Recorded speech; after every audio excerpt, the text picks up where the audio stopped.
오늘 읽은 이 말씀 가지고 교회 내부 문제의 시험, 이런 제목으로 함께 은혜를 받고자 합니다. 제목을 한번 기억해 보십시다. 교회 내부 문제의 시험. 시험의 때에는 외부에서 들어오는 박해가 있고, 외부에 있는 불신자들이 교회를 보고 막 욕을 하고 비방을 하고 이렇게 공격해 오는 그런 환란이 있습니다. 그것이 바로 외부에서 들어오는 박해요 시험의 때입니다. 그런데 이 시험의 때에는 바깥에서 들어오는 외부 문제도 있지만 교계, 많은 교회들 가운데 기독교 교회 내부에서도 시험을 일으키는 문제가 발생합니다. 그러므로 그 문제들이 개교회도 또 개개인 크리스찬들에게 시험이 되고 유혹이 되고 미혹이 되고 그것 때문에 믿음이 파괴가 되는 이러한 일들도 있습니다. 위험한 일이죠. 그래서 베드로 전서에서는 외부 문제에 대한 대책을 가르쳤고, 베드로 후서에서는 이 교회 내부에서 일어나는 문제를 다루고 있습니다.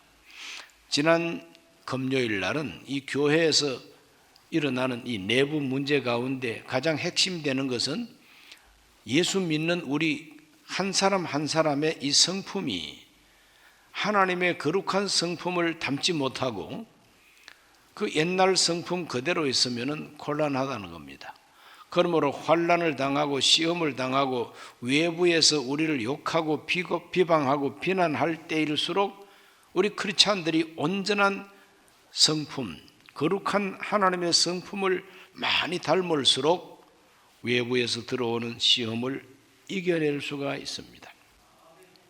오늘은 두 번째로 교회 내부에서 일어나는 시험 가운데 하나가 뭐냐 하면은 바로 그것은 우리 교회 내부에서 이단과 사설, 이런 문제들을 오늘 여기서 다루고 있어요. 자, 첫 번째로 이 내부 문제 정체를 한번 알아봅니다. 베드로후서 2장 1절에 그러나 백성 가운데 또한 거짓 선지자들이 일어났었나니 이와 같이 너희 중에도 거짓 선생들이 있으리라. 그들은 멸망하게 할 이단을 가만히 끌어들여 자기들을 사신 주를 부인하고 임박한 멸망을 스스로 취하는 자들이라. 이 교회 내부 안에서 이단이 일어난다는 겁니다. 거짓된 선생들이 생긴다. 거짓된 선생, 멸망하게 할 이단을 가만히 들여온다는 것이죠. 유다서 1장 4절에도 같은 내용이 기록되어 있습니다. 이는 가만히 들어온 사람 몇이 있음이라. 그들은 애적부터 이 판결을 받기로 미리 기록된 자니 경건하지 아니하여 우리 하나님의 은혜를 도리어 방탕한 것으로 바꾸고 홀로 하나이신 주제 곧 우리 주 예수 그리스도를 부인하는 자니라. 이 내부 문제의 핵심이 뭐냐, 이 그 정체가 뭐냐 하면은 우리 주 예수 그리스도를 부인하는 것이 목적입니다. 예수님을 부인하는 것이 목적이고 그 예수님을 부인함으로써 결국은 우리 믿음을 파괴하고 우리를 멸망시키는 것이 목적입니다. 멸망하게 할 이단을 가만히 들여오는 거짓된 선생들이 생긴다. 거짓된 선생들이 바로 이단의 전도자들이죠. 이단의 우두머리들입니다. 오늘날도 우리가 사는 바로 이 시대에 그와 같은 이단들이 많이 있죠. 두 번째로 이 모든 내부 문제의 특성이 뭐냐? 내부 문제의 특성, 즉 이단의 특성입니다. 베드로가 이 말씀을 기록할 때에 많은 교회 안에 들어왔던 이단의 그 특성이 있어요. 베드로후서 2장 3절입니다. 그들이 탐심으로서 지어낸 말을 가지고 너희로 이득을 삼으니 그들의 심판은 애적부터 지체하지 아니하며 그들의 멸망은 잠들지 아니하느니라. 이 문제의 특성 첫 번째는 뭐냐 하면은 지어낸 말입니다. 지어낸 말. 그 지어낸 말의 특징이 뭐냐? 그건 바로 자기들의 사상, 자기들의 철학, 자기들의 주장, 자기 생각을 펼치는 것이지 하나님께서 주신 말씀이 아닌 겁니다.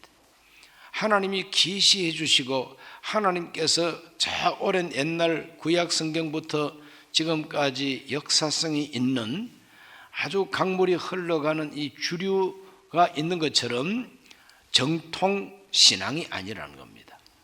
그러므로 자기 개인의 주장, 자기들의 잘못된 철학, 이념, 사상 이런 것들을 거기다가 섞어가지고 신앙과 섞어가지고 이상한 이단을 만들어내는 이단 논리, 이단의 교리가 있다는 겁니다. 그걸 가리켜서 지어낸 말이라고 그럽니다. 왜 그렇게 말을 짓느냐 하면은 이득을 보려고, 자기 이득을 위해서, 이익을 보려고 상대방들의 주머니를 털어내고 재산을 갈취하고 상대방들의 그 순결을 갈취하고 상대방들의 그 모든 인권과 자유를 억압해서 자기의 종으로 만들기 위해서 그런 이상한 권력욕을 종교를 이용해서 자기 권력 펼치고자 하는 이러한 교만한 마음, 이것 때문에 말을 지어내는 것입니다. 그 말을 지어내 가지고 사람들을 그 말 속에 가두어 버립니다. 밀가루 반죽 적당하게 소금도 뿌려 넣고 달짝지근한 앙코도 넣고 빵을 구워내는데 밀가루 반죽을 가지고 빵을 구워내는데 국화 모양으로 된 빵틀에 넣으면은 무슨 빵이 나와요? 국화빵 나와요. 붕어처럼 생긴 빵틀에다가 반죽 부으면 나중에 꼭 뭐 같은 빵이 나와요? 붕어빵. 그거 왜 그렇습니까? 그거는 반죽이 달라서가 아니에요. 반죽 똑같아요. 똑같은 반죽인데 국화빵 빵틀에 부으면 국화빵 나오고 붕어빵 빵틀에 넣으면 붕어빵 나옵니다. 그 빵틀을 영어로는 프레임이라고 합니다. 프레임. 참 중요한 것이죠. 그러므로 정통, 하나님께서 주신 말씀의 그 정통 프레임에 우리가 밀가루 반죽을 부어 넣어야 우리는 정통 신앙인이 될 수가 있어요. 그 이단이라고 하는, 신천지라고 하는, 통일교라고 하는 뭐 이상한 이단들이 많잖아요. 그런 이단의 프레임에 빠져버리면은 바로 그 제자가 되어버리고 그와 비슷한 신앙인이 되어버리고 마는 겁니다. 우리 교회에서도 열심히 신앙생활 하던 어떤 분이 그 신천지에 빠져가지고 나가버렸어요. 그래서 어떨 때는요, 담임 목사한테도 편지가 옵니다. 그래서 아주 정중하게 글을 써내려가다가 나중에는 내가 이 성경 공부를 하고 이 신천지에 와보니까 이렇게 참 좋은 것을 발견하고 그동안에 교회 다녔던 것은 다 거짓말을 믿고 댕긴 것이다. 그러니 목사님도 일찍이 정신 차리고 여기 오라는 예. 이렇게 프레임에 빠져버리면 이제 그렇게 되는 거예요. 학력이 높고 지성인이고 또 박사 학위도 받고 뭐 그런 사람도 그런 이상한 종교적 프레임에 빠져버리면 영영 돌아오지 못하는 다리를 건너간 것처럼 그냥 이단에 빠져버립니다. 그렇기 때문에 지어낸 말이 참 무서운 거예요. 지어낸 말. 결국 공산주의 사상도 지어낸 말입니다. 그러므로 그 지어낸 말이라고 하는 바로 이것이 종교가 아니라 사회, 정치, 이념으로 프레임을 짜가지고 거기다가 사람들의 그 생각을 집어넣어 버리면은 헤어날 길이 없어요. 그러므로 지어낸 말이라고 하는 것은 참 중요합니다. 그러므로 우리들은 이 지어낸 말이 정말 하나님의 말씀과 비교해서 이건 아니다 그러면 아니라 그래야 돼요. 그렇죠? 맞으면 맞다 그래야 돼요. 이와 같이 우리는 이 세상에 온갖 지어낸 말이 난무하고 있는데 우리가 어떤 말을 따라서 살아가야 될 것인가? 그건 바로 사람이 지어낸 말이 아니라 하나님이 주신 말씀을 따라 살아가는 게 참된 신앙생활이다 이거죠. 그렇기 때문에 우리 모두는 다 인간이 지어낸 말 때문에 내 인생을 이상하게 우리가 실패시키지 말고 하나님 주신 말씀 위에 똑바로 설 수 있게 되시기를 주의 이름으로 축원합니다. 자, 이 이단의 특성은 지어낸 말로 사람들의 생각을 사로잡아요. 두 번째로는 호색과 음란입니다. 얼마나 음란한 것인지 베드로전서 2장 2절 여럿이 그들의 호색하는 것을 따르리니 이로 말미암아 진리의 도가 비방을 받을 것이요 그랬어요. 호색이라고 하는 것이 바로 음란인 것입니다. 색을 좋아한다 이 말이죠. 베드로 후서 2장 18절 말씀도 한번 읽어봅니다. 그들이 허탄한 자랑의 말을 토하며 그릇되게 행하는 사람들에게서 겨우 피한 자들을 음란으로서 육체 정욕 중에서 유혹하는도다 그랬어요. 이 음란으로 유혹하는 것이죠. 음란으로 유혹합니다. 어떻게 그럴 수가 있을까? 그러나 이단의 특색 가운데 하나가 음란한 걸 좋아한다는 거예요. 왜 음란한 걸 좋아하느냐 하면은 하나님 앞에 율법과 도덕에 대한 경각심이 없어져 버리니까. 그것이 바로 헬라의 철학 사상 중에 하나입니다. 어떤 철학입니까?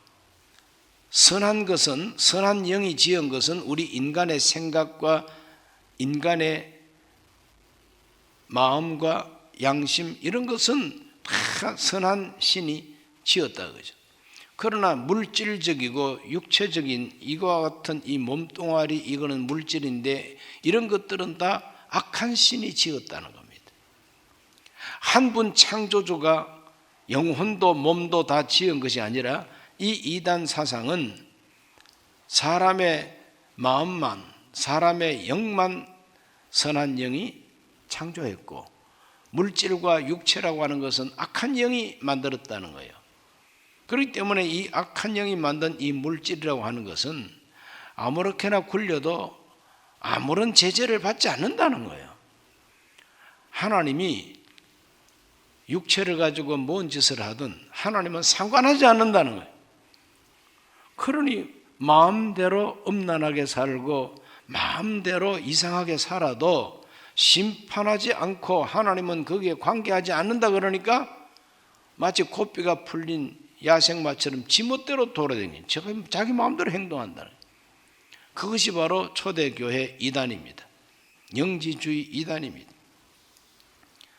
이와 같이 호색과 음란을 좋아하는 이 이단들 말세가 되면 그와 같은 것으로 사람을 미혹하는 것이 일반적인 현상입니다. 노아의 때도 그랬습니다. 베드로후서 2장 5절 말씀에 보면은 옛 세상을 용서하지 아니하시고 오직 의를 전파하는 노아와 그 7 식구를 보존하시고 경건하지 아니한 자들의 세상에 홍수를 내리셨으며 노아 시대에 경건하지 않는 세상에 하나님이 홍수로 심판했다고 하는 이야기입니다. 노아 시대에도 음란 때문에 그리고 하나님 보시기에 악한 생각들 때문에 하나님이 심판했습니다. 롯의 때도 그러했다 그럽니다. 베드로후서 2장 6절로 8절입니다. 소돔과 고모라 성을 멸망하기로 정하여 제가 되게 하사 후세에 경건하지 아니할 자들에게 본을 삼으셨으며 무법한 자들의 음란한 행실로 말미암아 고통당하는 의로운 롯을 건지셨으니 이는 이 의인이 그들 중에 거하여 날마다 저 불법한 행실을 보고 들으므로 그 의로운 심령이 상함이라. 하나님은 롯을 의인으로 취급하십니다. 이 롯이 의인으로서 의로운 마음을 가진 사람으로서 소돔과 고모라 사람들의 그 불법한 행실을 보고 음란한 행실로 말미암아 고통하는 이 의로운 이 롯을 하나님은 살려내셨다는 겁니다. 건져내셨다는 겁니다. 그러므로 소돔과 고모라 성에 있던 그 음란 바로 그 특색은 뭐냐? 동성애라고 하는 것을 알게 됩니다. 유다서 1장 4절 읽어봅니다. 유다서 1장 4절에도 이는 가만히 들어온 사람 몇이 있음이라. 그들은 애적부터 이 판결을 받기로 미리 기록된 자니 경건하지 아니하여 우리 하나님의 은혜를 도리어 방탕한 것으로 바꾸고 홀로 하나이신 주제 곧 우리 주 예수 그리스도를 부인하는 자니라. 하나님의 은혜를 방탕한 것으로 바꿨대. 하나님의 은혜를 방탕한 것으로 바꾸는 바로 이 사람들. 7절에 보면 유다서 1장 7절 소돔과 고모라와 그 이웃 도시들도 그들과 같은 행동으로 엄난하며 다른 육체를 따라가다가 영원한 불의 형벌을 받음으로 거울이 되었느니라. 이 소돔 고모라의 이 도시들 어떤 행동으로 심판을 받습니까? 엄난하여 다른 육체를 따라가다가 그랬어요. 영원한 불의 형벌을 받았다 그랬어요. 그것이 거울이 되어 있다는 것입니다. 이 다른 육체를 따라가다가 하는 이 표현은 바로 동성애입니다.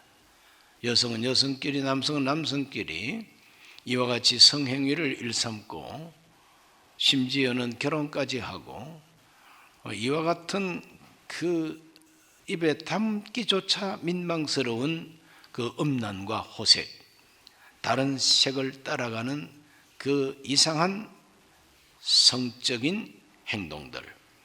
창세기 19장에 보면은 롯을 불러낸 이 소돔성 사람들이 롯에게 뭐라고 말하느냐? 오늘 밤에 너에게 온 사람들이 어디 있느냐? 이끌어내라. 우리가 그들을 상관하리라. 우리가 그들을 상관하리라고 하는 이 상관이라는 말이 바로 성행위인 것입니다. 상관한다는 말이 바로 성적인 행동입니다. 그러므로 하나님의 거룩한 사자들이 롯을 찾아왔을 때에 소돔성 사람들이 와가지고 낯선 사람 끌어내라. 우리가 그들과 성적인 접촉을 좀 해야 되겠다는 거예요. 이러한 그 음란한 그 도시에 영원한 불로 하나님이 심판하셔서 역사의 거울이 되게 하셨다. 이렇게 성경 기록하고 있어요.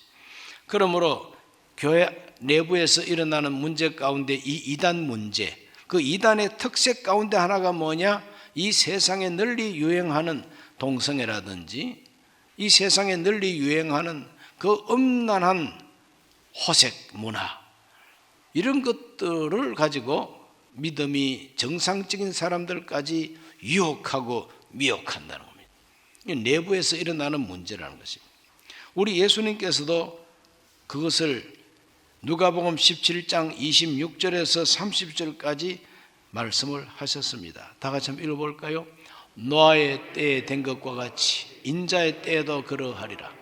노아가 방주에 들어가던 날까지 사람들이 먹고 마시고 장가들고 시집가더니 홍수가 나서 그들을 다 멸망시켰으며 또 롯의 때와 같으리니 사람들이 먹고 마시고 사고 팔고 심고 집을 짓더니 롯이 소돔에서 나가던 날에 하늘로부터 불과 유황이 비오듯 하여 그들을 멸망시켰느니라. 인자가 나타나는 날에도 이러하리라. 인자가 나타나는 날, 즉 말세, 우리 예수님께서 저 공중에 나타나실 때에 이 세상 이 땅의 생활이 롯의 때와 같고 노아의 때와 같다 그랬어요. 그때 가장 하나님께서 진노하신 세상 풍조가 바로 음란 풍조라는 거죠. 그러므로 이단이 이 음란 풍조를 부추긴다 하는 것이 베드로의 지적입니다. 세 번째 그 내부 문제의 특성이 뭐냐? 교만과 불법이라는 것입니다. 교만과 불법입니다. 얼마나 교만한지 그들의 교만은 권위를 무시하고 대적하는 것이라 그랬어요. 베드로후서 2장 10절로 12절을 다 같이 읽습니다. 특별히 육체를 따라 더러운 정욕 가운데서 행하며 주관하는 일을 멸시하는 자들에게는 형벌할 줄 아시느니라. 이들은 당돌하고 자긍하며 떨지 않고 영광 있는 자들을 비방하거니와 더 큰 힘과 능력을 가진 천사들도 주 앞에서 그들을 거슬러 비방하는 고발을 하지 아니하느니라. 그러나 이 사람들은 본래 잡혀 죽기 위하여 난 이성 없는 짐승 같아서 그 알지 못하는 것을 비방하고 그들의 멸망 가운데서 멸망을 당하며 그랬어요. 베드로 시대의 이 이단의 특성이 뭐냐? 얼마나 교만한지 아주 그냥 더럽게 음란하게 살면서도 주관하는 자를 멸시하는 자들. 이 주관하는 자들을 멸시한다 이 말은 사회적인 권위에 대해서 반발하고 권위에 대해서 반대하고 권위에 대해서 안티 한다는 것입니다. 그래서 권위를 무시하고 대적하는 바로 이 사람들. 그러면 교회 안에는 교회 안에 권위가 있습니다. 이 교회 안의 권위, 기독교 즉 새로 생긴 기독교 안의 권위가 뭐냐? 첫째는 사도요. 그렇죠? 사도라 그러면 존경해야 할 교회의 권위였어요. 그리고 교회 직분자들 가운데서 존경받아야 할 그 직분자들이 있습니다. 왜? 수고를 많이 하니까 그걸 알아주고 인정해야 된단 말이에요. 근데 거기에 대해서 조금 더 두려움이 없고 니나 내나 이러면서 그냥 반대를 일삼고 대항하는 것을 일삼고 그냥 어떻게 하든지 무시하고 그런다 이 말이죠.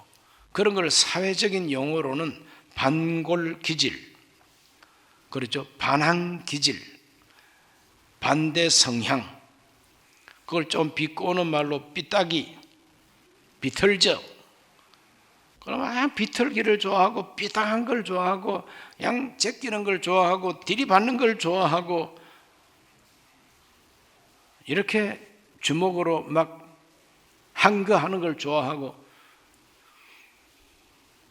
대놓고 막 그렇게 한단 말이죠. 요새 우리 대한민국에 유행되는 말이 많은데 그 중에 하나가 대깨문이라는 게 있어요. 대깨문이 뭐냐? 대가리가 깨져도 문씨가 좋대. 그게 바로 대깨문입니다. 그런데 나는 오늘 저녁에 대깨문 얘기하는 것이 아니고 대깨반입니다. 대깨반. 이 대깨반이 뭐냐? 대가리가 깨져도 반대하고 보자 이겁니다. 이것이 바로 적그리스도입니다. 이 적그리스도를 할 때 그 적이 뭐냐? 안티, 대항하고 대적하고 무시하고 예수 그리스도의 권위를 무시하고 예수 그리스도가 주님이라고 아니야 로마의 사형수에 불과해 이런 식으로 예수님을 무시하는 겁니다. 교회 권위를 무시합니다. 대가리가 깨져도 그냥 무시한다. 이것이 바로 마귀의 성품이죠. 마귀가 바로 귀신이 바로 그렇습니다. 대가리가 깨져도 지옥불에 들어갈 때까지 나는 들이받고야 말리라. 이것이 바로 마귀의 성품입니다. 혹시 마귀 닮은 사람 있습니까? 빨리 회개해야 돼요. 빨리 회개해야 되지. 베드로후서가 그걸 우리에게 말하고 있습니다. 유다서에도 그걸 말하고 있어요. 유다서 1장 8절에서 10절을 다 같이 봅니다. 그러한 때 꿈꾸는 이 사람들도 그와 같이 육체를 더럽히며 권위를 업신여기며 영광을 비방하는도다. 천사장 미가엘이 모세의 시체에 관하여 마귀와 다투어 변론할 때에 감히 비방하는 판결을 내리지 못하고 다만 말하되 주께서 너를 꾸짖으시기를 원하노라 하였거늘 이 사람들은 무엇이든지 그 알지 못하는 것을 비방하는도다. 또 그들은 이성 없는 짐승같이 본능으로 아는 그것으로 멸망하느니라. 그랬어요. 이 베드로서하고 유다서는 그 닮은 말씀들이 많아요. 그러니까 이 유다서가 바로 이 베드로 전후서를 쓸 때 하고 비슷한 시기에 기록되어졌다고 이렇게 이제 성서학자들은 보고 있습니다. 똑같이 말하고 있는 게 뭐냐? 가만히 들어온 이 이단의 특징이 뭐냐? 권위를 무시하고 영광을 비방한다는 겁니다. 거룩한 권위를 업신여긴다는 겁니다. 천사장 미가엘이 천사장이라 할지라도 마귀하고 다투고 변론할 때에 감히 비방하는 판결을 내리지 못하고 주께서 너를 꾸짖으시기를 원하노라 이렇게 말했다는 거예요. 그러니까 마귀하고 싸우는 이 미가엘 천사장도 함부로 비방하지를 않는다는 거예요.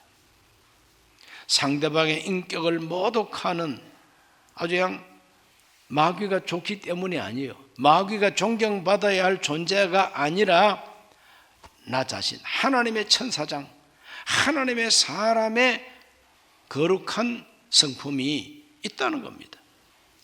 그러므로 내 자화상, 하나님께서 주신 거룩한 자화상을 깨뜨리지 않기 위해서 내 입에서 비방하는 말이 안 나오고 함부로 판단하고 함부로 판결하듯이 상대방을 죽이는 그런 말을 쓰지 않는 것이 하나님의 사람들의 특징인데, 이 이단의 특징은 뭐냐? 조금도 겁내지 않고 하나님의 거룩함을 무시하고 업신여기고 주의 종들을 마음대로 그냥 욕하고 대항하고 이런다는 것입니다. 이것이 바로 이단의 특색이다. 교만합니다. 얼마나 교만한지 몰라요. 유다서 1장 11절에 보면 이런 말씀이 있습니다. 화 있을진저 이 사람들이요 가인의 길에 행하였으며 삭스를 위하여 발람의 어그러진 길로 몰려갔으며 고라의 패역을 따라 멸망을 받았도다 그랬어요. 여기에 세 사람 이름이 나옵니다. 가인과 발람과 고라입니다. 가인도 자기 성질을 따라서 동생을 쳐 죽이고 하나님의 뜻에 복종하지 않고 자기 성질대로 동생 쳐 죽이고 시기하고 질투하고 그랬습니다. 그리고 삭스를 위하여 발람의 어그러진 길로 몰려갔다. 이 발람 역시 하나님의 뜻에 대해서 복종하기보다도 자꾸 자기 탐욕과 욕심을 따라 행동했어요. 고라 역시 반역자입니다. 모세를 향해서 반역을 합니다. 모세여, 하나님이 당신과만 얘기했느냐? 하나님이 당신 가족들한테만 권세를 줬느냐? 우리도 레위 지파요. 우리도 얼마든지 당신처럼 할 수가 있는 거요. 이렇게 모세의 권위를 도전하다가 땅이 갈라져 가지고 온 그냥 반역자들이 땅 속에 꺼져서 죽는 그와 같은 형벌을 받는 이야기가 민수기에 나오죠. 그렇기 때문에 우리 모두는 대깨반이 되지 말아야 됩니다. 대깨문이야 자기가 알아서 하고 대깨반은 되지 말아야 돼. 대깨반. 대가리가 깨져도 반대하고야 말리라. 이거는 반대를 위한 반대입니다. 그냥 이거는 무조건 반대입니다. 그냥 대놓고 반대입니다. 우리 이단에 빠진 사람들 상대해 보세요. 그 손톱도 안 들어갑니다. 그냥 왜? 붕어빵틀에서 구워진 붕어빵처럼 완전히 그냥 굽혀서 완전히 굳어져 버렸어요. 그래서 남의 말을 안 듣습니다. 진리의 말씀을 듣지 않습니다. 권면을 듣지 않습니다. 그래서 사도 요한은 영지주의자들, 이단에 빠진 적 그리스도에 속한 사람들이 오면은 인사도 하지 말고 집에 들여놓지도 말라고 요한 1, 2, 3서에서 가르쳐주고 있어요. 그러므로 이단 조심하시기를 바랍니다. 얼마나 교만한지 몰라요. 그리고 이 이단들은 자기 이득을 위해서 불의하고 불법을 추구합니다. 베드로후서 2장 15절로 16절을 다 같이 읽습니다. 그들이 바른 길을 떠나 미혹되어 보올의 아들 발람의 길을 따르는도다. 그는 불의의 싹스를 사랑하다가 자기 불법으로 말미암아 책망을 받되 말하지 못하는 나귀가 사람의 소리로 말하여 이 선지자의 미친 행동을 저지하였느니라. 이 발람은 돈에 미친 사람입니다. 돈에 미친 사람이죠. 그래 자꾸 돈 준다고 그러니까 하나님 돈 준다는데요? 하나님 돈 준다는데요? 자꾸 그러니까 하나님이 그래 한번 가봐. 그래서 돈 벌려고 가다가 말 못하는 나귀가 사람의 말을 하면서 담에다가 그냥 발람을 비벼가지고 그냥 떨어뜨리고 이렇게 짐승을 통해서 당나귀를 통해서 하나님은 이 미친 선지자를 깨우쳤다고 이 성경이 말하고 있는 겁니다. 결국은 이 발람이 성경에는 똑바로 기록이 안 되어 있지만은 전해져 내려오는 말에 의하면 이 발람이 결국은 이스라엘 백성을 저주는 못했어요. 왜? 하나님이 못하게 하니까. 그러나 꾀를 냈습니다. 어떤 꾀를 냈느냐? 저 이스라엘 백성들을 완전히 망하게 하는 비결이 있다. 그것은 예쁜 여자들을 많이 모아가지고 잔치를, 축제를 열어라. 그래서 이스라엘 남자들을 초청해서 음란을 저지르게 하라. 간음하게 해라. 그러면은 그들의 신 야훼가 그들을 쳐 죽일 거야. 이래 된 겁니다. 그래서 그 굿 아이디어다. 이래가지고 그걸 고려해봤더니 진짜 하루에 연병으로 2만 3천 명이 죽는 꼬라지를 보게 되는 겁니다. 바로 속임수. 이걸 가리켜서 발람의 꾀라 그럽니다. 발람의 꾀. 아주 그냥 교묘하게 이렇게 유혹하고 인간의 본능을 미끼로 유혹해가지고 이스라엘 남자들을 간음하게 한 겁니다.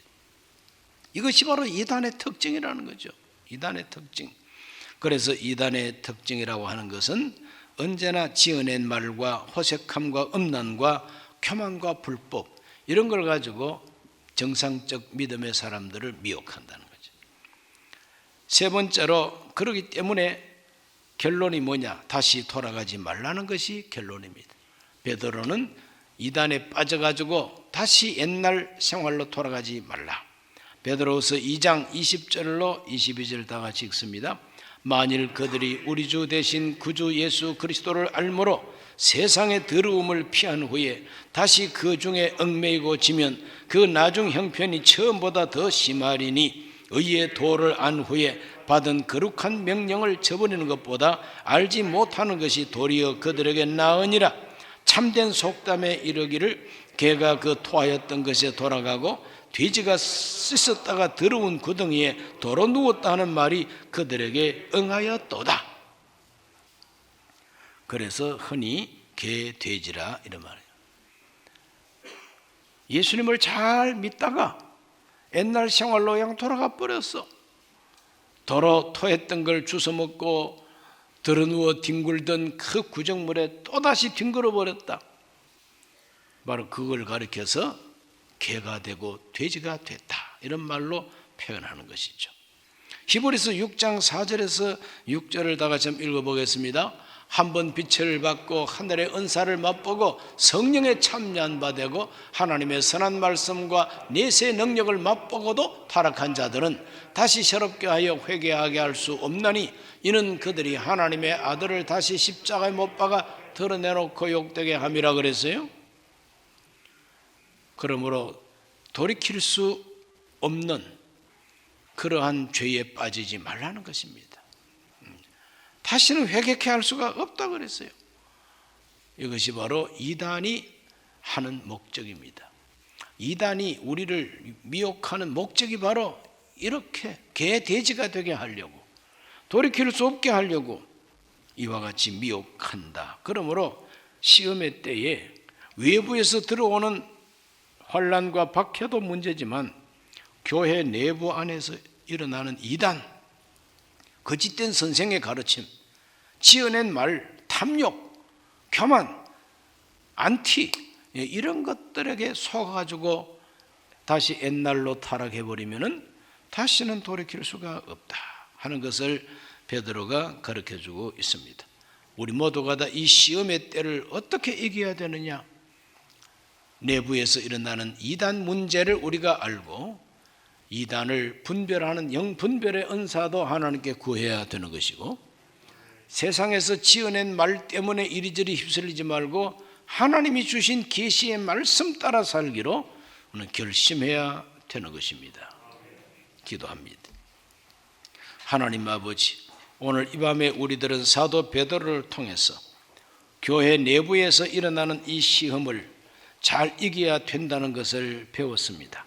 우리 모두가 다 개와 같고 돼지같이 되지 말게 하여 주옵시고, 하나님 앞에서 끝까지 바른 길을 걸어가게 해 주옵소서. 오늘 대한민국 기독교계 안에도 좋지 못한 이단 사상과 거짓된 선생들이 많습니다. 우리 모든 성도들 미혹함에 빠지지 말게 하여 주옵시고 바른 신앙의 길을 걸어가게 해 주옵소서. 예수님 이름으로 기도하옵나이다. 아멘.